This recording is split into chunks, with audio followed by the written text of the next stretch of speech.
Hello, everyone. Hey, out there this morning. Hope you're doing well today. Please let us know if you're hearing us and seeing us clearly. We are the Sawyers, and this is Cornerstone. This is the Cornerstone moment. Life Center. It's good to have you with us this morning. Let's see who's here. Let me get rid of my banners first of all. Let me get rid of all that. There we go. Oh, a bunch of Wow. you guys are in here Look at that. already. My land. My goodness, y'all having a reunion on this thing today. Yeah.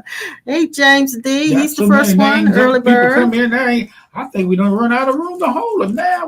We're going to have to open up a bigger place. No, okay, a bigger live stream. Yeah, bigger live stream.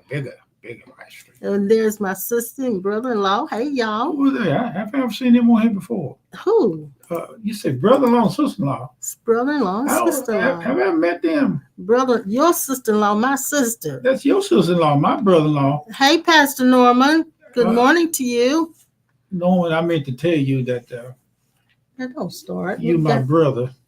And We got to finish saying we got hello, honey. we got the same mom. Come on. Oh, yeah, go Come ahead. on. Go We ahead. got to go ahead. finish that hello. Hey, Sandra. Good Sandra. morning. Good morning, Jill. Good morning, Jill. Judy Hill. Judy Miss Jill. Hill, And there's Kim. Dr. Blue. Good morning, you guys. Good morning, Brother Blue. There's Katrina. There's Dee Dee and George. Good morning, you guys. Kim Hey, Snipe. CJ. Looking forward to talking to you. JC. And look, CJ said, keep the short clips coming. Oh, Lord have mercy. I told the girl she was nasty. Yeah, I had a brainstorm. I just decided let's just do something right quick. I just talked about you, Vern. Well, okay, but okay. Good morning. Good morning. Hey, Verndy. Good morning to you. Yeah, both of y'all. Thank you, Norma. He's letting us know we sound okay and look okay. Okay. Good morning, Tanita. Tanita. Thank you guys for letting us know we sound good. Miss Phyllis, Edward. Hey, Phyllis and Edward. And then there's Pearl. Eddie T, Edward, and all them Pearl. T's. Wow, I'm glad you guys are here. Pearl, Miss Pearl, how you doing out there, Miss Pearl? Glad you guys are here. Yeah, we did a short video. I don't know how many of you saw it, but you should have seen it because you should get a notification if you're subscribed to our channels. But yeah, it was just a quick thing. The CJ saw it. Thanks for letting me know you saw it, CJ. And I kind of wanted to know what you guys thought about it. So thanks for letting me know. I told her what was going on with her. He says he sees a reality show coming. Yeah, she's nasty. If we had a camera following us around, I'm pretty sure it'd be a pretty good reality show. It would. Anyway, we're glad you guys are here. We're glad you're here. And Brother Kessler just came in. Yeah, right, man. And Judy says, yes, it was great. She saw it too. Oh, my God. Oh, we had a good time. She caught me off guard, Miss Judy. She was messing with me. I'm over here on the other side looking for some parts for my bicycle, and she went to messing with me. And then she made me talk. When I did, I didn't know she was recording all that stuff. And yeah. Thank you. I wasn't at the boss man to give her a raise, but she's so sneaky. She's sneaky. He's in rare form this morning. You guys can tell. Judy said she loved the spontaneity. Hey, Sinette from Denmark. She says it's stormy Denmark. Well, it's really cold here in the Carolinas. What kind of storm? Is snow or rain? Rainstorm or snow? Don't ask me. Ask Sinette. Sinette, what is it doing up there? Is it dropping ice out the sky or water out the sky? Antoinette Green. It's good to have you here. That's my namesake. Ooh, I thought it was just one of them in the world other than the movie star. Okay, calm down. You're just something today. He is something today. Anywho, I'm glad you guys are with us. And thank you for your comments about what the little short video was. We're going to do some more. Good morning, Valerie. Good morning to you. What you got on your plate today? I'm going to do a meditation right quick. What are you going to do? I'm going to talk a little bit. You're going to talk a little bit about the truth. Yeah. Of eternal life. Well, that's what we always talk about. Yeah, but I'm going to come at it from a different angle. It's about the same, really? But We're gonna talk about it. Okay. And of course, we have baby girl down here on the side waiting for her treats. Baby girl hit bar. Yeah, waiting for her treats. And We used to call her Babu. you did. I call her Babu. You did. Yeah. She was out there on the deck one day, and this one of the guys was painting the house, and he said she looked like a baboon. And then I said, baboon? Yeah, the way her haircut was. Uh-huh. And I said, well, I just started calling her Babu. Kim says, hey, Mama Brenda. She said she just came in the room with her. Hello, Miss Brenda Lee. Well, I tell you what, I got two things in my mind I want to do. The first thing I want to do then is to how do I want to say it? I want you to find yourself. That's the first thing. I want you to find yourself. Apart from your mind and apart from your feelings. Apart from what's happening. Apart from your seeking or longing. I want you to find yourself. I want you to lock in. So I'm going to ask you these questions. You've heard them before, but I'm going to ask these questions again, okay? So you need to be very still in order to answer these questions, and you don't answer these questions from anything referencing your past, your body, your feelings, anything that's relative to your earth existence. You don't answer these questions based on that. You have to answer them from what you truly are. And as you do, you begin to lock in. Okay? So my first question to you, I want you to first leave all your things outside, leave your mind outside, leave your shoes outside, suspend your thoughts about the past and the future. Let all of that go for just a moment. Leave everything. Leave everything. Yes. Past memories, let that go too. You can't take that into this space. What you've studied, you can't take that into this space. What you've done before, you can't take that into this space. Any ideas about the future, you can't take that into this space. Even this present moment, you have to suspend all thoughts about right now. 0. And sit in this space empty. 0.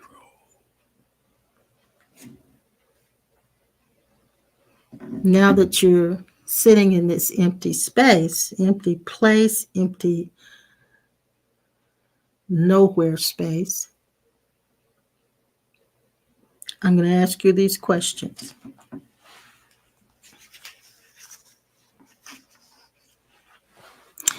Does what you are have a shape? And you can type it in if you want. That lets me know that you're getting it. Does it have a shape or a size? Does it have any weight? Can it be touched?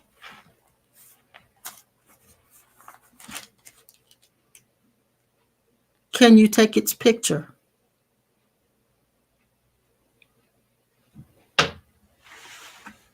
Can it fade or disappear?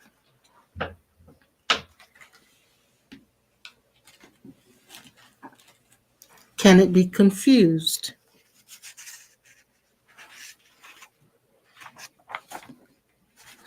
Does it have fear?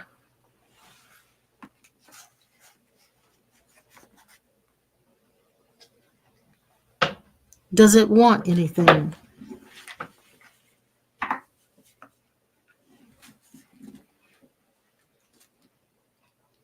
Is it waiting for the next moment?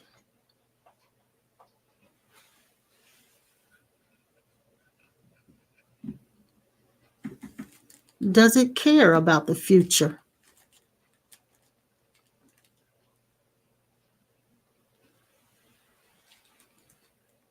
Does it need to succeed?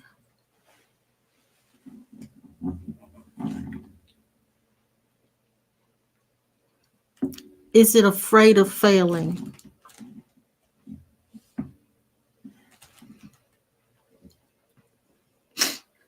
Is it imagined?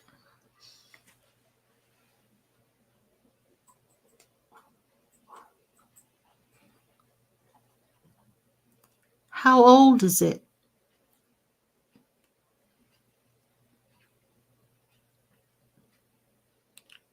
Can it be lost?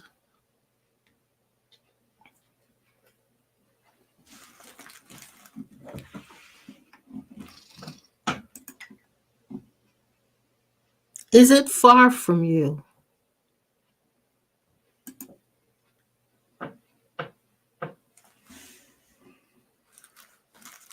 Can it be sick?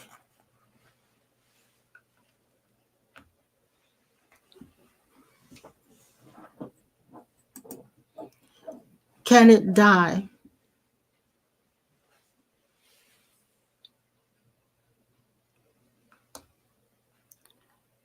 Was it ever born?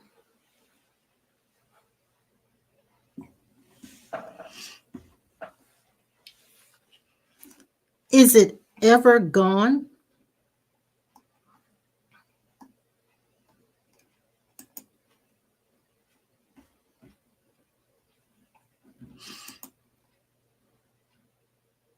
Can it be bound?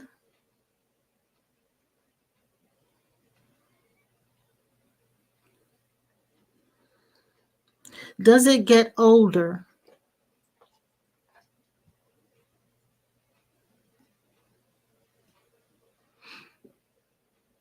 Does it ever change?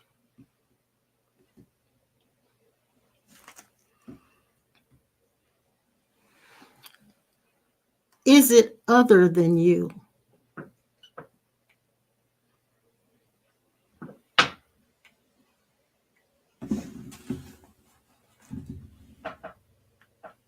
That's the final question. Is it other than you?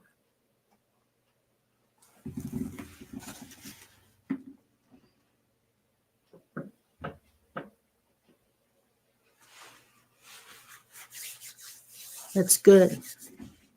You guys did good. No boundaries. And you had to answer from a place that was not relative to your body, your physical body. So you found yourself. No time, no age. Yes, and that. Exactly. Exactly. Well, Now, I can do the streaming consciousness and then we're going to move forward. Is that okay?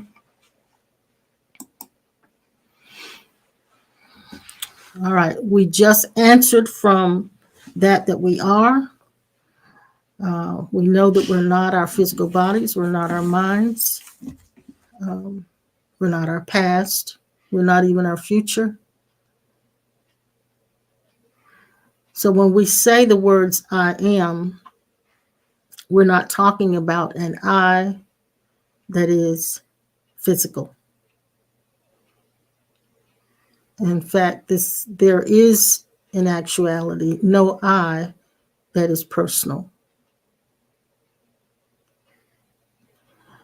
And you can say this with me, repeating after me if you choose, or you can just listen. I am a portal of consciousness streaming down through the crown chakra into this form.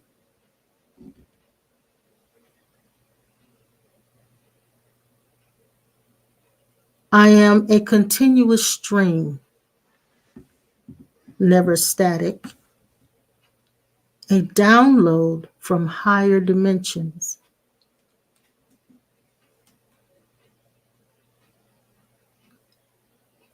It is what I am.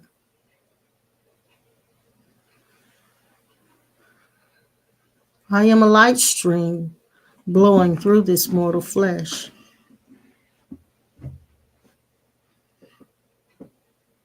I'm in an immortal essence, simply life being.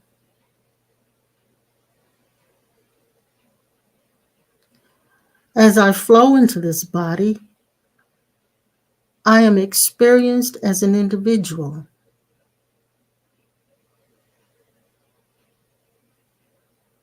Through writings, sayings, laughter, facial expressions, thoughts, and feelings.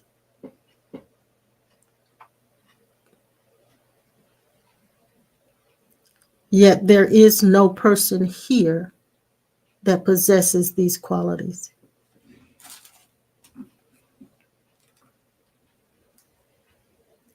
For I am purely a stream of unconditioned consciousness.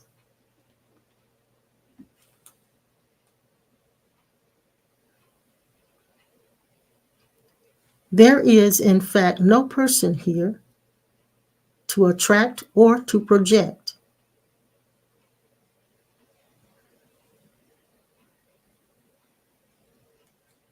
Just this stream, a flow of pure light and awareness.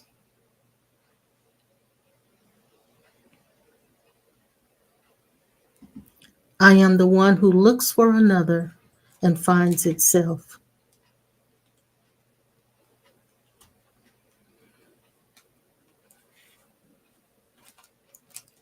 As this stream of unconditioned consciousness,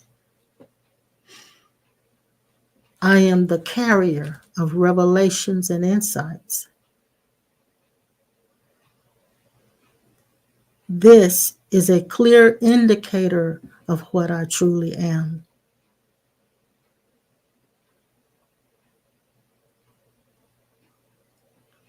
I stream through this mind, I stream through this body, until such time as this mind and body no longer functions.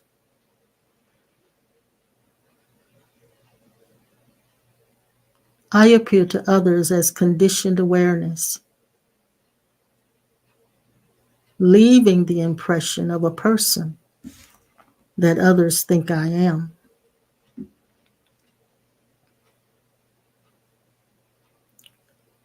That which is left after this body dies will be evidence that this portal was once open and I flowed into this earth existence.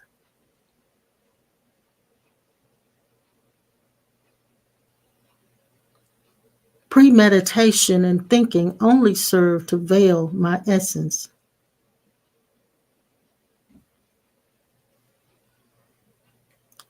I, as the flow, never cease. And I'm often thought to be solid matter.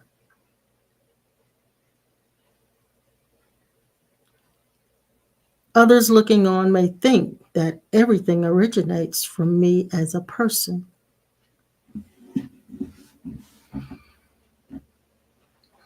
But there is no person to claim what comes forth as the stream.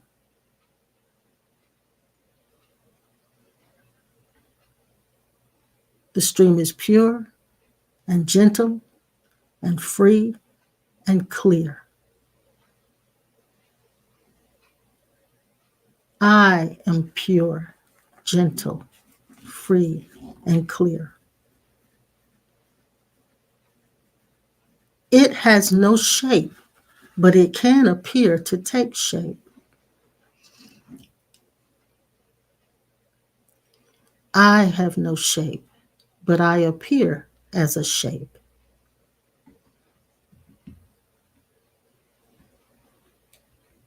What I truly am is veiled by my own appearing. This unconditioned consciousness that I am is the only reality.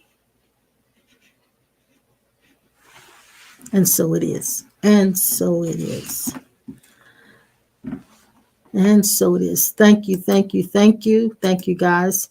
I'm glad it resonated with you. And good morning to you, Leslie. All right, Master Okay. Pastor. Master Pastor. I was sitting here thinking about we are what is called God carriers. Our meat, flesh, physical suits is the car that God rides in along with consciousness. I remember back in the neighborhood that I lived in, I didn't know that I was going to run into my wife between the ages of 10, maybe 8, 9, and 10, up to about 12. I used to go down to the neighborhood walking, and in the place we lived, they hadn't cut the expressway through there. And I used to go down into the place where she was staying during that time. And there was a lady that lived in that area that she was good friends with. And she kept a young girl that stayed with her during the summer. And always during the summertime, we always played in the branch and swung on trees, and the branch was right there, and everything was just like the Little Rascals were in the movies, in the television shows. And so this guy that I went down, used to go to his house, and we walked in the neighborhood. He knew this lady named Miss White that lived 3 houses up from him. And one day we were standing there, and he liked it. The guy that I knew, he liked this little girl. And we was all little kids, about like the Little Rascals. And for the first time, I saw my wife, and I didn't know that my mind would snap a picture of a memory of her as a little girl. And she was a little bit laid back. She didn't say anything, but I can remember the state of conversation that she was in. But we didn't talk to her much. I didn't talk to her much then because we were children. Yeah, I know. I didn't talk to you much then, but during that time, we have crushes on people, And this guy that went to his house, he was taller than I was, but at the same time, we were all about the same age. And he was trying to talk sassy with this girl that Miss White kept. But my wife was standing there beside her. I remember right there on the side of the street. And I used to have a goat. My uncle used to have a goat in a field where if you wanted to go to the neighborhood store, it was a big section of land from where she lived. She had to go across it and pass my goat. Yeah. And what my uncle did was took a real long chain and put a metal post in the ground and tied this chain with the goat on it. So we used to call the goat Billy, the Billy goat.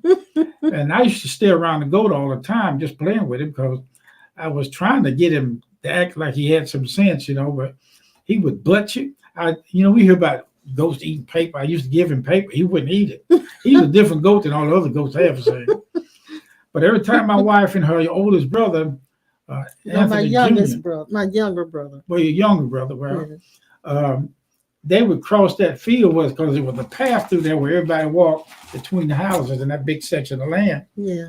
And a lot of times I'd be standing there when she come through that. She didn't know who I was. I had no idea we were going to see each other again. And she remembered the store, and I remember her, and I don't think she remembered me, but I don't. But I do remember that goat. Oh yeah, I remember that goat. I couldn't stand that goat because Dad would always send us to the store, and we had to pass that goat to get to it. And if you get close to the goat, he would butt you. He would drop your head, butt you. Yeah, he would butt you. And so I smell like that goat all the time. Well, then I know I didn't know you. No. And I wasn't interested in girlfriends, but I used to make some of the girls so mad in the neighborhood around where we lived. They'd always slap me upside the head. And one of them came to the neighborhood store, and I was messing with them, picking with them. I forgot her name. It'll come to me in a minute. And it doesn't matter to us. Yeah, but she smacked me, and when she smacked me, I was sitting right at the neighborhood store, and there was a fruit basket, made out of wood, where it kept oranges and apples in. Mm-hmm. She made me so mad. I looked around at her, and I tried to find something. I'm gonna knock the stew out of her. She slapped me. I was picking at her. I asked for that, and when she slapped me, she took off on it, and I went behind her, and I was running fast as I could with that basket that top of that basket in my hand. And when I got her, I was so mad. And when she hit me, instead of hitting her with the basket, I grabbed her arm while she's running and bit her. so, so anyway, all in that Little Rascal. After doing a time when Little Rascal was real popular on television. You should have been in there, yeah. Yeah, and we try to do everything that the Little Rascal did, make the carts and go down the hill in the snow and all that. And here I am seeing this girl. But what I'm saying to you is in reference to what I call just a few minutes ago a God carrier. I didn't know till now that I was carrying her around inside of me as my soul mate. Eternal soulmate. And then when I saw her, it didn't dawn on me till after we got over into what we into about our true identity and waking up to who we are as a God carrier. And that God carrier is saying that he is us, but I didn't know it. He is all of us in our eternal essence. Mm-hmm. And so with this, we began to talk as we met each other, and I found out that she knew my oldest brother through her cousin, and her cousin had talked to her about meeting me. But during that time, I'm in high school again, and I met her cousin's husband, who used to be part of our running crowd, and he came in the service station one day with her cousin, with my wife in the back seat of I was sitting on a 20, 30, 40 gallon, 5-gallon wax can. And he came to the service station where I was working and hanging around and introduced us. And I was supposed to be there helping him gather. I just got in the truck with him and they went to the store. And when they went to the store, why are you telling all of I'm telling this. I'm telling you this because I'm going back to understanding. They've heard this before. Yeah, I know they have, but not like them saying it now with this, with the onboard awareness. This is something extra. I was not aware that she, as an eternal spirit, was inside of me, and all of these people that was around me, around her, who looked like they were not going to have anything to do with us coming together. That was part of our destiny to meet each other. And from that moment on, I could go through the rest of it, but I'm not. I just wanted to emphasize the eternal self and the contracts that we are made out of. See, we are made out of the sacred contracts of everybody that we meet and many thousands of people that we, in the physical, that we haven't met. Mm-hmm. And so this is the reason why I emphasize the fact that we are all eternal beings in the eternal essence of the godliness that all of us are, which she read part of on her affirmations about us being eternal. Mm-hmm. We don't know this, and it's thousands of people in their bodies, spirit beings inside, light beings inside these bodies. They are waiting for the moment and the time, which is us, to be introduced to the real self. Now, some people don't go any further than brick and mortar. I'm saved, Holy Ghost in me, tongues, and all of the derivatives that actually will keep you away, and awareness keep you away from finding out who you are. Yeah. I won't say it again. We started out like everybody else in church, religious, and all that stuff. Never heard, she did, I didn't hear anything about the Spirit of God. All I knew is that if you wanted to live right, you had to go to church and present yourself as a Christian, which at the time, you don't do that unless you are old enough to understand Christianity, or you've been to Sunday school and you just didn't know the details that we're telling now. But finally, destiny of our eternal essence contract revealed itself by gradually taking a length of time in the sense realm of 40, 50 years, or at least in our case, 22 years when we met each other. And from that time on, I had no idea that the first time she asked me to go to church with her, I was going to say no. And the second time, she didn't get a chance I didn't get a chance to say no. I was ready to go. And I didn't know what I was getting ready to face. When I left her house and went home that night, I did not have any idea that the out-of-body experience was going to happen. I didn't know what the out-of-body experience was. I'd never heard of God being inside of people. I didn't want anybody else in there other than what was already in there, because I didn't really understand what was inside of anybody. You have a question here, Yes. based on all your stories. Yes. April, hi, April. Yes. She says, can the contract be broken or changed? No. It cannot? No. It cannot be broken? No. And it's not a forced contract. It is based on free choice decisions, that a clause in the contract that says, okay, you took it like this because the contract was made out of you and you were it. So there's no resistance in any of it except for these questions or some certain things come up and you wonder. The inquisition that you just did then and usually was part of the contract. Usually when there's a question like this, and I could be completely off base, but when there's a question like this, usually it has to do with relationships. Should relationships that you've had, you were talking about us being soulmates and all of that, does that contract break? And there are times, this is the thing that I've come to understand, April, and if this isn't about relationships, it's okay. But I'm just going to throw this out there, that sometimes there are relationships that are not supposed to be permanent. Yeah. That's part of the contract too. But I also think that those that are not permanent don't have to end with hatred, That's right, anger, and bitterness. They can end with just the absolute awareness that this isn't working and this is supposed to end. And the two of them go their separate ways without holding grudges. And that, I just wanted to throw that out there. I don't know if that's what you were referring to. I'm just throwing that out there. Because I do believe, and I mentioned this on our Thursday impromptu, that we should never make decisions when we're in an emotional upheaval, one way or the other.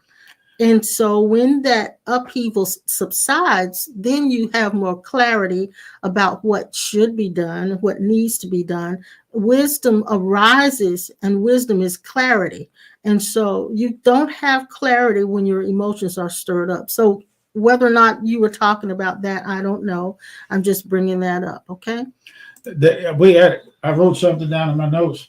Life is a classroom and not a court case. Not a courtroom. Yes. Not a courtroom. Not a courtroom. Okay. In some of this that I've been looking at, I didn't know till now, or till recently, whatever, that God, your true identity, has been the real you and been in this from what we call day one. Mm-hmm. Mm-hmm. And everything that I went through or you went through as a child, your God identity was well aware and well acceptance of all of this. And I want to call it the permanent identity. No, but the clause is you can when you say can it change? The only one that would change it would be you, but the you that's changing it has already put that clause in there to change. Right. I didn't say that you were wrong. Mm-hmm. I said I was adding to your God identity that it's the permanent identity. Yeah, right. Yeah, your permanent identity. The permanent identity is you can or cannot, but it's what is so mystical about the contract, you can or not can, and it's still in line with the contract. Okay. So that says our true nature is not a fragmented character in a dream clinging to a book. The true teacher demonstrates peace, love, joy, and forgiveness. That's it. And that's coming from somebody by the name of Pat Nolan. I never heard of her. Never heard of him or her or whatever. And then she said, we can change perspective in what happens. That's our free will and how to see and feel things. Yeah. And see, like my mama gave birth to me. And oh, really? You know what I'm talking about, girl. I'm trying to make something simple and easy. Okay. Okay. We all had the whole family live in 4 sections of an apartment, upstairs, downstairs. I didn't know that the man that named me was part, or could have been, and very well I could say, was an earth angel. He was a very tall man, and his name was Cliff. So at the time that I came forth in birth, which was 3 days later than what I was supposed to, um, he was standing in the room with some of my aunts and others upstairs, and they didn't know what name to give me. My other brother, youngest brother Joe, and my oldest brother William, and Camille was the first, my oldest sister, only sister. I was told that there was one born after me, but it stayed in heaven. And but anyway, my point is that when I was on the other side, I had a chance to see the documents in the Hall of Records of what I and you, all of us through eternity, decided to go through or to experience. Now, when this comes to you, like I'm saying, you'll have to investigate it, and you'll find out that it's not just an investigation that you actually question, it is your infinite identity that's asking a question and also Mm-hmm. is the answer to it. True. So you True. got a you True. got a full package right True. there inside of you. Most True. people say, "Well, don't I have a say so in this?" Yes, you do. And the do having say so over this is still your eternal self. Yeah. Now, the clue to this resting place that we can get into is investigate the potential of an eternal spirit being that God is, not so much when you start off you or him, but that he's us. He is us. He Yes. is us. God is us. Yeah, Yes. he is us. And what part of us, I was going to talk about it in some of my notes here, what part of him that's us is that eternal consciousness? Of course. Yeah. Yes. And Yes. so that question that you are asking is an inquisition, and because there are thousands of people ask the question, but they don't ask it loaded enough to where actually say it like this. When Jesus appeared to us, a question came up in me. I'm looking at him, and he communicates by telepathic mind-to-mind beingness. I asked the question. I didn't know how it came about, but it came about. I said, "Are you a black man or a white man?"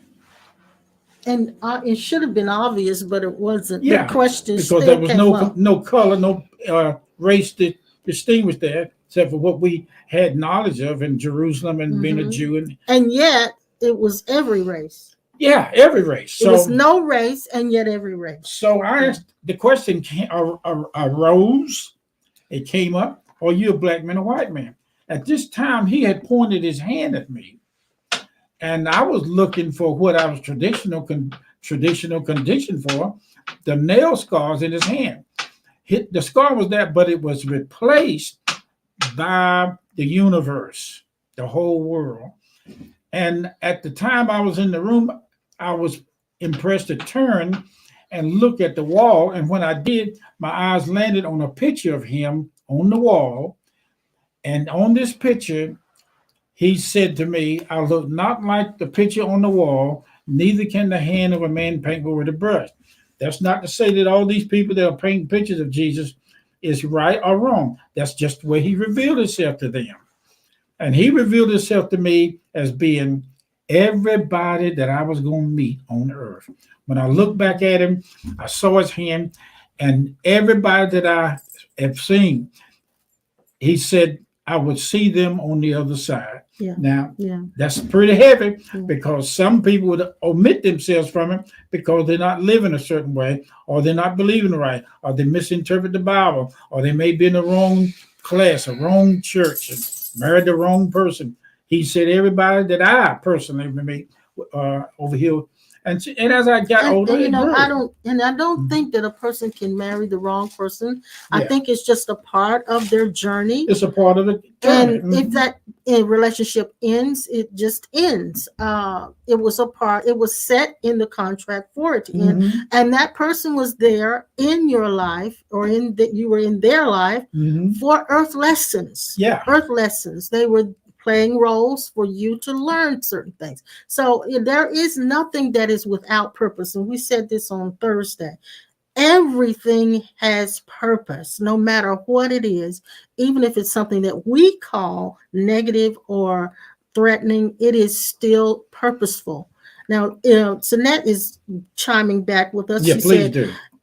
Ed, I don't know who Egg is. It must have been one of her relationships. Mm-hmm. I had a long running conflict, knowing we arranged it as soulmates. Yes. An long running conflict, she said. Yes. Yeah. Go ahead. An awakening journey. In the end, I had to let go, and the person left. We were both right, and we both did our best. No sin. Yeah, that's it. That's it. Yeah, that's it. So yeah, thank you for asking that question, April. It kind of got everybody else going with us, and so that's a good question. She's asking another question. I don't know if we're going to address it now, but I'm going to show it. She says Jesus was an ascended master, right? Yes. Yes, he was. What we're saying,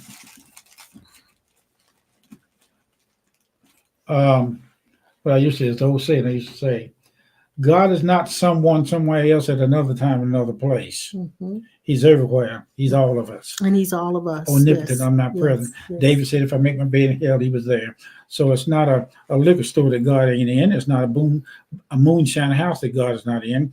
And it's not, okay, here it comes now. You have to be open-minded for this, because the statement that you asked as a question, you have to be open-minded with it, not to say yes or no, you're right or wrong. That is given up once you find out the truth of who you are.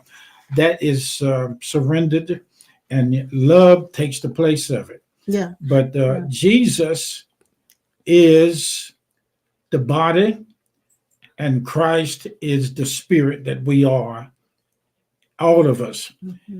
When they say being born of God, it would be like you saying you were born of your mother and father. Yeah. That physical birth with them produced a physical body. And I can take you in deeper things than that, but let's stay on the shallow side of it, because a lot of people will go in the Bible and go in any other book and try to prove that one book outweighs the other and one side outweighs the other. It does not. So these sessions, we are not here to prove or to proselytize.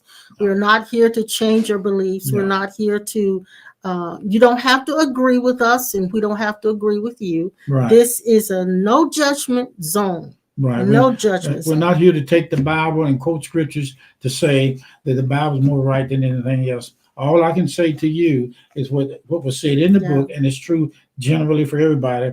He that believeth in Jesus as the Son of God, life and all that, the wrath of God in the sense of coming on him for hell and all that stuff is removed. His love is the key to the true identity that you really are. Oh, that is the nature. Yes. That is the nature of your true self, is love. Yes. And I would investigate it, being I am inside of you now as we speak, you inside of me. I would investigate the love walk, because in the love walk, you're going to find out the 3 definitions of love, and you're going to find out what the real love is. Because a lot of times we say a person don't love us if they don't let us do what we want to do in our own reconnaissance.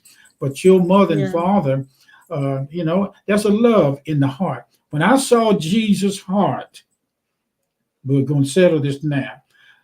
When he opened his chest up and let me see his heart, I did not see anything in him that was of judgment, pain, in the sense of being right or wrong, but there was a brokenness in his heart. His heart was held together by millions of pieces of his eternal essence, beyond anything that I can describe to you.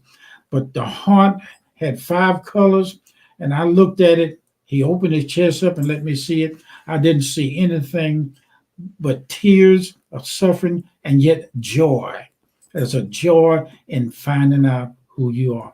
Can you imagine how many children they are? And we were foster parents one time, and we kept 2 or 3 children, and Yeah. each one of these children had a conflict with their parents and a conflict with their identity. They were broken and they were damaged. They were They were damaged, damaged children. but Yes.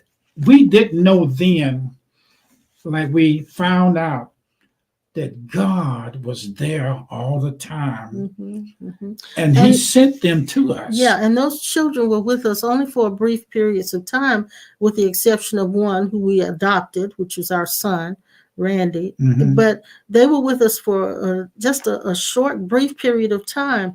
But during that time, they were healed emotionally. Mhm, Uh, mhm, just being in an atmosphere of mhm, somebody that mhm. really cares No about rejection them. at all. Yeah, just somebody that really cares. And 1 or 2 of them came to us whose parent was abusive, and one of the parents let one of her brothers die Through neglect, through yes, neglect. yes. And let me tell you the thing that really was strong. When they came to us, we had no idea which one was going to stay with us forever. Could we adopt? 1 or 2 of them had to leave, Yeah. and when they did, the caseworker was there in the kitchen with us, and she came and brought the news to us that certain one was going to leave. That feeling inside of us, the heart, it was broken like the heart of Jesus. He let us experience the human side of Him as the Jesus with Yeah. the Christ heart. I had a chance to see his mom vaguely as I went on through this, and I saw God, and I always wanted to be Him or be like Him, but I didn't have the right pieces together because everybody in church and religion had their own sayings about it, wearing shoes, sandals, and all that. So I asked him all these questions when he was standing in front of him. But one thing I didn't know was that he was us coming down the stairs every night, turning under the steps for a closet where I was in pressed to go pray in, that my wife fixed up for me. And I didn't know how close Jesus was, the Christ was, that spirit. And I realize now that I'm talking to him inside of every one of you Mm-hmm. on this telecast, broadcast, whatever it is. I know it. And it's not hard now to see him the way he wanted me to see him. So I remember so well, sweetheart, that in the moonshine house where I was raised, this question that you asked would come up all the time. And every moonshiner and white liquor drinking with the person would always come up with, yeah, but Jesus drank a little wine for the body and all that, and the marriage of Cana. And so when they got through talking, fussing about religion, they go back to drinking. There wasn't no problem there. But I saw something in the midst of all of this. I saw eternal forgiveness. And then I found out that the Jesus in me as us is so much forgiving, absolutely forgiving. Now, here's the mystery of this. I had a chance to go into the Hall of Records. And in the Hall of Records and the archives, the council room, I had a chance to see the minute in the eternal life conference room. All of the sages, every one of them whose heart was love, who teaches love and forgiveness toward all men, don't care whether they alcoholic, homosexual, lesbians, or what. Well, you make me The remember. forgiveness is there. You make me remember. There's a scripture where the disciples were with Jesus and they heard of a man who was doing the same things that Jesus was doing Yeah, yeah. in another Mhm. location, and they got upset and they wanted to stop him Mhm. because they said he wasn't with them, he wasn't of them. And Mhm. that's the same mindset that a lot of Christian people have, Mhm. that you know there's this group and that group of us and a them. And what Jesus portrayed to them, he said, if he does all of that, then he Mhm. is one of us. Yeah. And yeah. so all you're saying is there are many enlightened masters, Yes, it is. many ascended Yes, masters yes. other than Jesus, Yeah. and they were doing what or saying what Jesus said, The love the nature. love nature. That Mhm. is, and showing people how to transcend their sufferings. Yeah. That is the same message. And so they are of us. They're not something to be shunned. But Christianity has made it that way. It's made, there's so many things that Christianity has made wrong. Mhm. You can't touch this and you can't touch that. But there are many ascended masters. Another thing that struck us as we moved into this, it took time for what we're talking about. We call it tenderizing the meat and seasoning. We were so young, and we wanted to tell everybody everything about Jesus. And we thought we were right about Yes, we did. everything. Yes, we and did. the more I've come to know and understand, the more I realize I don't know. Yeah. So I don't think we'll ever consider ourselves as experts, because Right. there is no one on this little planet that has all of the answers That's to right. everything. It is just too much for one little human being to have that much power.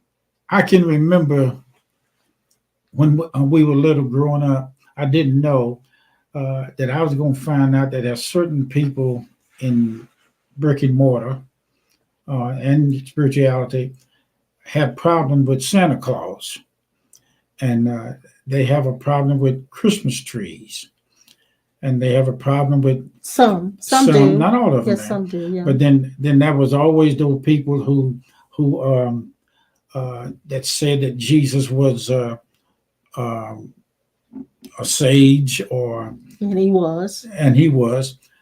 But the ones that I run across that knock at my door used to, they don't now, but they used to knock at the door and said, Jehovah Witnesses, can we come in and talk to you?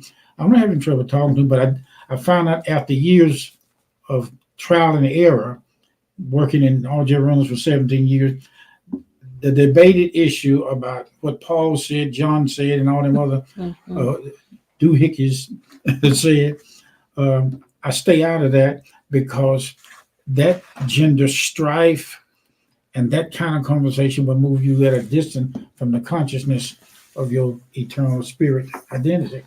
But I don't have any problem with any of them. I love them, and I found out how to use. I mean, I'm gonna say it to you like this: I found out how to hit the switch on the inside.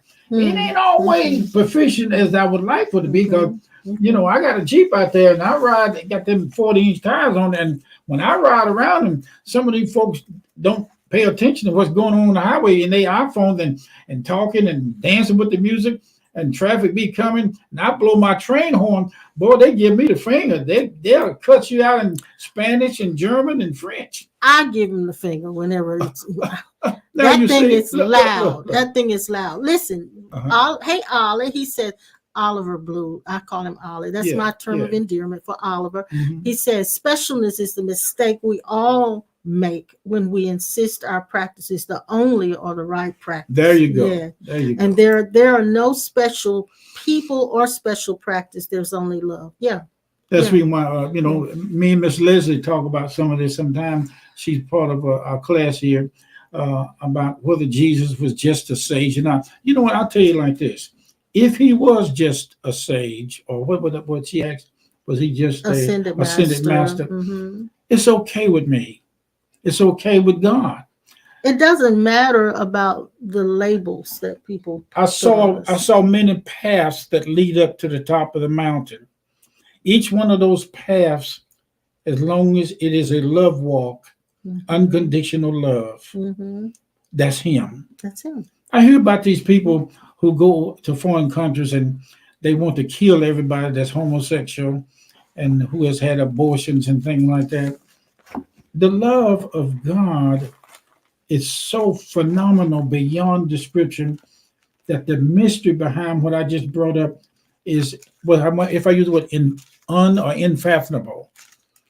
Uh, I saw love.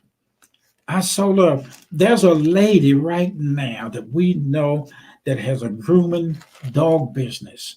She has helped us many times, and she's saying do some things that are not in line with what most church people say in Christianity.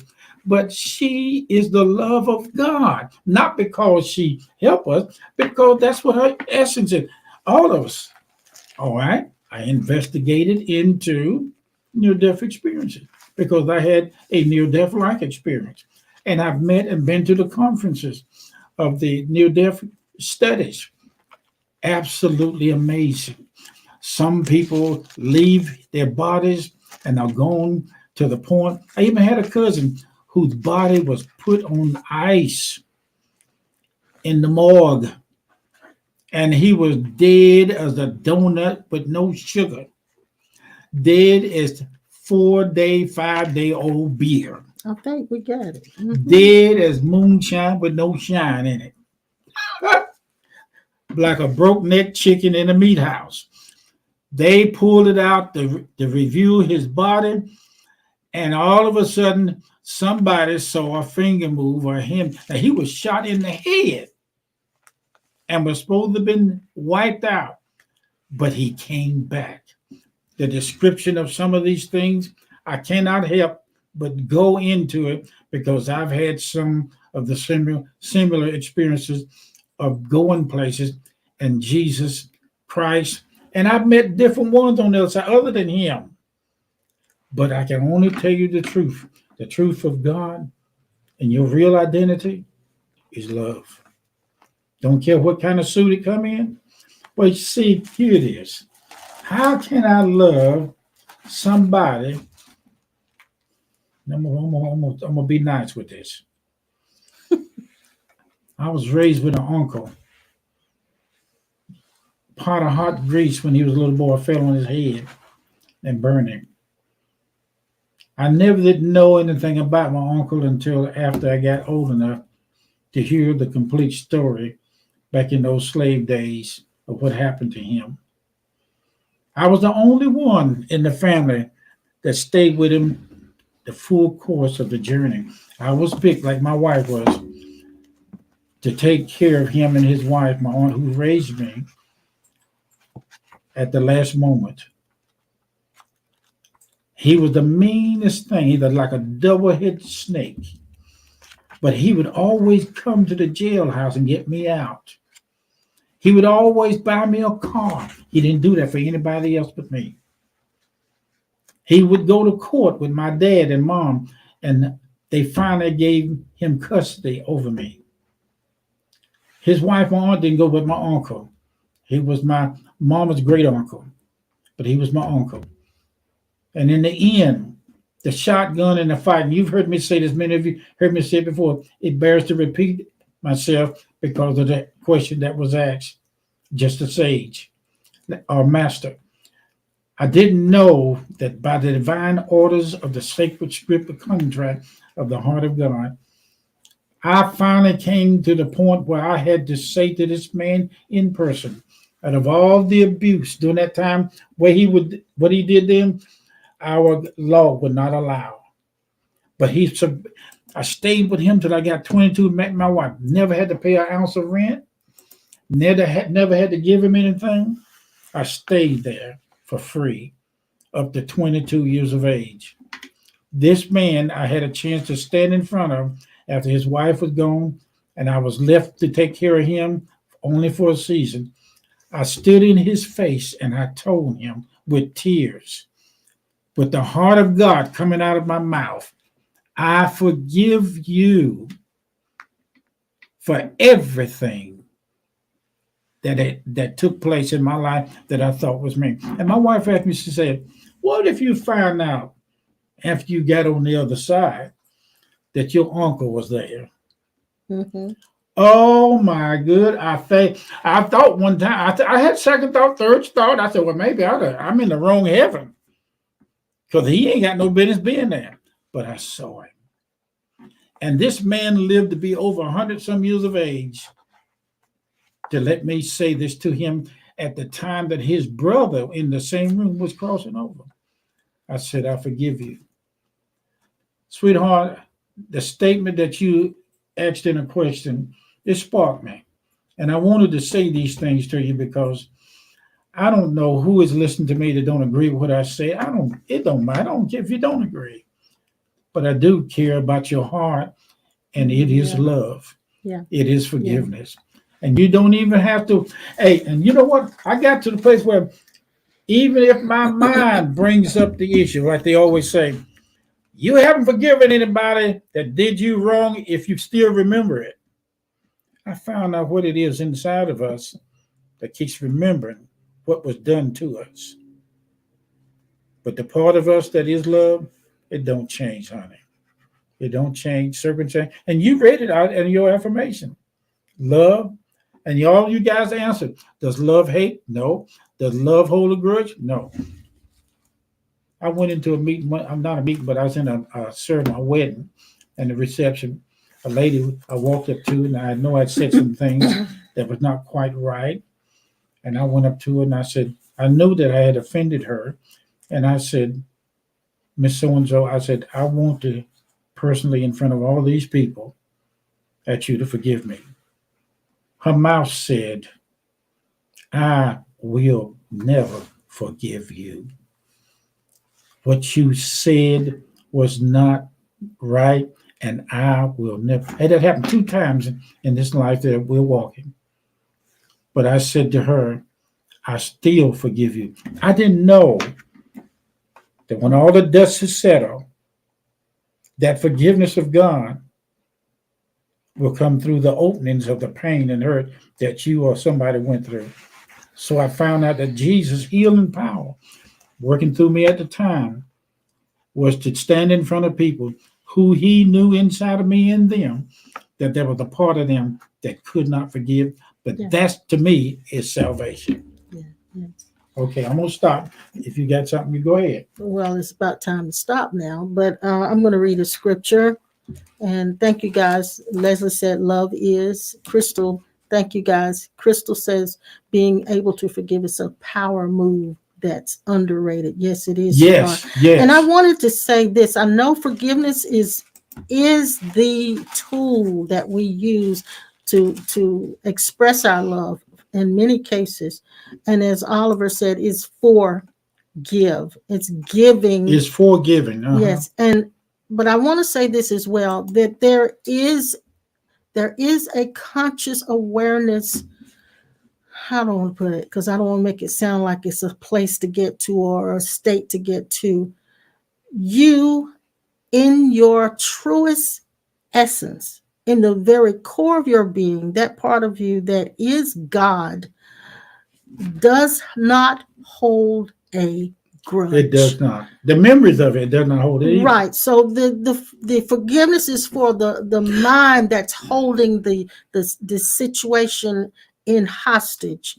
It's for the mind to let go of all of those things. However, there is a part of you that has never been touched, never been offended, never had any offense. And that part of you is where I want you to find yourself there. When you find yourself in the midst of the anniversary of whatever event took place and you have to use a tool of forgiveness, then do so. But also locate yourself beyond that, in the place where there was no offense. And that way you will transcend a lot of the offenses. And give y'all a little humor right now. We got in the refrigerator, we got pear juice and apple juice we drink. No, we got peach juice. Oh, it's peach juice? Okay. Mm-hmm. See, I forgive you right there. You forgive me too for saying it wrong. But anyway, I went in there to get some of the juice out of the bottle, and I usually mix it with water and cut it, So I opened the refrigerator and I looked in there, and this big tall bottle was sitting in there like that, I looked at it and said, I wonder why that empty bottle is sitting in there like that. But what this lady here, Miss Miss Antoinette, Miss AC Sawyer said, she went in and she said, all I want to do was pour some in my glass, but when she poured it in there, she left a little smidget, like a corner in there. I looked in there, I was reaching for it, I said, I didn't need the corner. I couldn't fit in my glass. No, yeah. She put 10 inches there, and I looked at her, I said, what are you doing? I said, you put something. I said, you did that when you little, didn't you? You put that last little drop of tea of milk in there, and well, yeah. And your conscience. Wait. Listen. Yeah. I had to do that because we had a quart of milk for 4 children and 2 adults in our house, and you could not drink it up. That's what she did. My dad was that conditioning. That was there. Quart of milk. Yes. So you had to leave some in there. I looked at that thing. I said, it just barely cut him. I said, no, what's wrong with this girl? I said, why don't she drink the whole thing? I said, look at you. Your conscience bothered you, didn't you? You went in and took it all out and left that little bit so you feel good after. Girl, you didn't know I was conscience involved. Yes, it was. You feel it. I don't need to drink all of this. I need to leave something for my husband or somebody else might want some. No, it told you that, but you drunk it all. I had a glass that it would not fit into. So that's what you were left with a corner. You were left with a corner. You ought to be glad you were left with a corner. That's all I got was a corner too. Okay. All right. Well, anyway, that was. So, are you saying all of that to say what? I'm saying all this to say, that you had to forgive me for leaving the corner. Yeah, I had to forgive you. Yeah. See, at some point, you're not going to be offended because there's just a corner there. That's right. And, I found out that road especially since there was another whole bottle of it in there. Look here. Your conscience still bothering you? No. Well, you better straighten up. Not at That's all there's to it. It is not bothering You're going to straighten up. We got to finish this. Yeah, we finished. We do. We just finished right there with that little comedy right there. We did that. We did. I thank you guys for tuning in to us today. Miss Leslie, you've been a real champ, and all you little champs out there have been great this morning. Now, hold up. Yes, ma'am. I got to give this comment. Okay. Oliver says, forgiveness is love's gift to us to reconnect us to the God self that we all share. That's right. That is exactly right, Ollie. God's gift is to forgive her for not drinking that little part, the stuff out of that jar. I forgive her, and we're going to go buy some more. Okay. But, that came from conditioning, living in a house with a whole lot of people to share with. Mm-hmm. So you never had to do that. Oh, yes, I did. No, you enough, but believe it. I got my share when I went into the other people's house. No, but when you live in a house with 6 people, you have to share everything. Everything. When you live in an apartment with 4 families, and one of the families is your mother and your brother who do not have anything to eat, and they will ask you to go downstairs where I live and steal food for them to give them to eat. And if you didn't do it, they blackball you out of the family. Okay. Either one of them is the same thing. Not really. But I forgive every last one of them. I want to. You know what? You come to the place where forgiveness. Let me read this scripture. We got to stop. Forgiveness is a law. I mean, you want to forgive because it does something to you. You want to do that. You will use it often. Yeah. Yes, you will. In 1 John 4, it says, my beloved, this is 7th verse, my beloved, let us love one another. That's it. For love is from God, and everyone who loves is born of God and knows God. He who does not love does not know God, for God is love. That's a deep, deep, deep vein that runs deep inside of the human system. Now, the other question, and this is a whole nother subject, is what really is love? That's the question. We can say God is love, but what is that? There you go. We don't really know, but we're going to talk about that at some point. Yeah. Listen, tell me what you think today's subject or title for this session should be. I just thought about it. The first sermon I ever preached when I was in the brick and mortar as a trial sermon was love. You did. That was your trial sermon. Yeah, it was. Brotherly love. Love was your and I still have the Bible and the pages in it where I use it. And love. I kept the sermon in the family Bible. Yeah. Ollie said, "Don't stop. We're being helped." I know, Ollie. Oh my God! Thank you so much. Thank you so much. Word love. Yeah. At the woman at the well. Watch this. Jesus put himself in a position deliberately to tell this woman Mhm. about her past experience with men, and Mhm. the man that she Mhm. lived with was not her husband, Mhm. and yet he forgave her and he told her Yeah. all about her life. I have actually had time and time again an experience. Let me say it to you like this briefly. I've been standing in front of people in our congregation, and I look over their shoulders after I hit that switch of eternalness, forgiveness. I see a lady or a grandparent or a son deceased walk up behind them, their father, and I tell them that this person that is now on the other side had just walked up behind them, and he's telling me to ask you to forgive them. And they would describe to me what was done with the person in front of me. Mm. And they were wondering, did that loved one, because of the way they were treated, made it into the city of God? And this the word that I give them is yes. Mhm. Mhm. Untold thousands of times, seem like I've said this.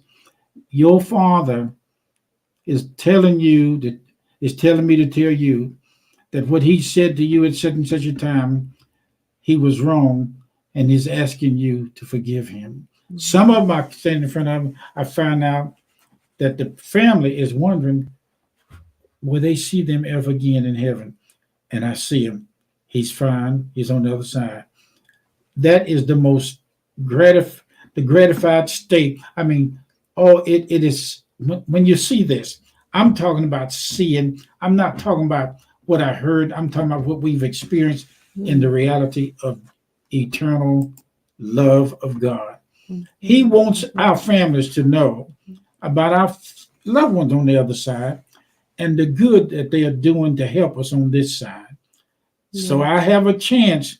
He gave me the opportunity to communicate. Some of you saying God told us not to mess with them people, but if that's the case, you better leave Jesus alone. You better leave Christ alone because he died and came back, and you will too, in a different way. Okay, thank you. Yeah, Oliver says we should say, what kind of love is this? Yeah, Yeah, and what kind of love is this? Because it's not a ooey gooey feeling. It's not some. I have to say this. It's not always, and it doesn't enable. Love doesn't enable. that's right. And a lot of times we have confused enablement for love, giving that person what we think they need to make them happy. And a lot of times that has been the thing that has destroyed them. I tell you one right quick. We was mentioned to a young man years ago, Just and gonna be right yeah, be quick. right quick. You're gonna Yeah, start yeah. it Well, years hold ago. on. This young boy was standing in front of me, young man in front of me. His Hmm. daddy threatened to kill him with an You axe. didn't know that at the I time. didn't know it. I Mm-mm. didn't know it. But it was revealed to me by insight of this Actually, love. you were standing there. I Yeah. remember this very, Hmm. very good, very well. Hmm. You were standing there talking to him. This is right after we had had a service, church Hmm. service, Hmm. and you were standing in the pulpit, and you said to him, "Why do I feel like somebody's trying to kill me?" Or something to With that an effect. axe. You said, with Hmm. an axe, hitting me with an Yeah. axe, Hmm. and he shared with you that that's what happened to That's what I him. saw. Now, in these classes, I used to teach people how to do that. But anyway, maybe sometime in this we'll get into that. But I told him that his daddy asking him to forgive. And what Um, and when you ministered to him, you said, "Why do I feel?" I So feel there are times when you, empathic. as an empath, Hmm. will feel things Yeah. about people and for people, and that is love calling them. That is Yeah. love Yeah. reaching out to them. That is Yeah. love being extended to Yeah. them. Yeah. And so I was thinking that it was me, and I said, no, it couldn't be me because I never had that or done anything like that. Yeah. But I found out Yeah. through him. But anyway, And thank you. you know what was interesting about that particular incident was Hmm. that you didn't feel what the young man felt. Hmm. What you felt was what the father felt. Yes, I never thought The about it like one that. who was I the felt, perpetrator. yeah, And I so feel love was being extended to him. Forgiveness was being extended to the Father. and I do the same thing with you guys online here or on the telephone, the same thing. I'll pick it up somehow or another. Oh, you'd be surprised. Children I've seen on the other side, and they are, Jesus did that. So I just do what but our core, I do what love say do. Yeah, Sissy says our core essence is love. And it doesn't always come with a real feel. It doesn't come with a feeling or an affection for that person always. Love isn't always an affection. That's right. To say, I love you. It's not always that. It's what is the best thing for that person. That's right. And then do you love yourself? That's the other thing. Yeah. Do you love yourself? Can you be kind to yourself? Yeah. Oh, man. Made a song, The Love I Got. I'm going to use Ollie's It Will Never. Where is it? There it is. I'm going to use that as the title today. What kind of love is this? What kind of love is this? All right. Thank you, guys. Listen, we need you guys to make sure that you continue to give. I know that some of you, because of the holidays and all, you may have spent a little of your extra cash, but we need you to continue to be faithful. Tight, but we appreciate you.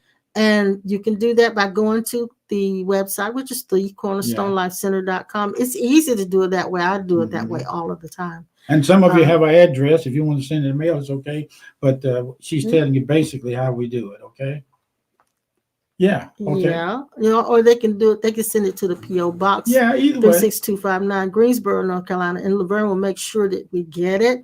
You can do the texting as well, CLC Greensboro to 73256. Or you can use paypal.me/cornerstone35. And to bless Pastor and myself directly, personally, you can go to Cash App, $A Sawyer C, paypal.me/ACE Sawyer 72. You can do it any kind of way. Either way you want to do it is fine. But we thank you, and we want to encourage you to, if these sessions resonate with you, then I feel that in your heart, you should give something. If it's nothing but $20, $5, $1, everything is appreciated. So we thank you so much. And Leslie, the quick answer to your question is, Jesus said, I was sick and you visited me, you took care of me.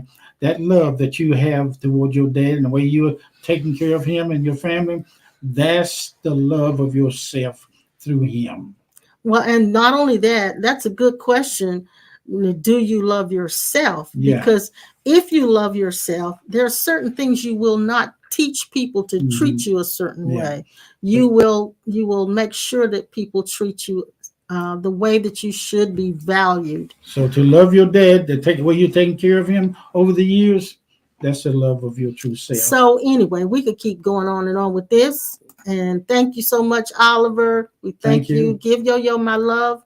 And Leslie, we see you, sweetheart. She said it's essential to support this ministry. Yes, it is, sweetheart. Yes, it is. I wanted to thank Judy, who made the sacrifice to send us the money to get the StreamYard platform subscription, which is coming due in another day or two. Thank you for that, Judy. And there are other expenses that we have that you guys have been supporting us in the past, and we need you to continue to do that. Okay, we love you so much, and we'll see you again on Tuesday at 7 p.m. Eastern Standard Time. Yes. Bye. Bye-bye.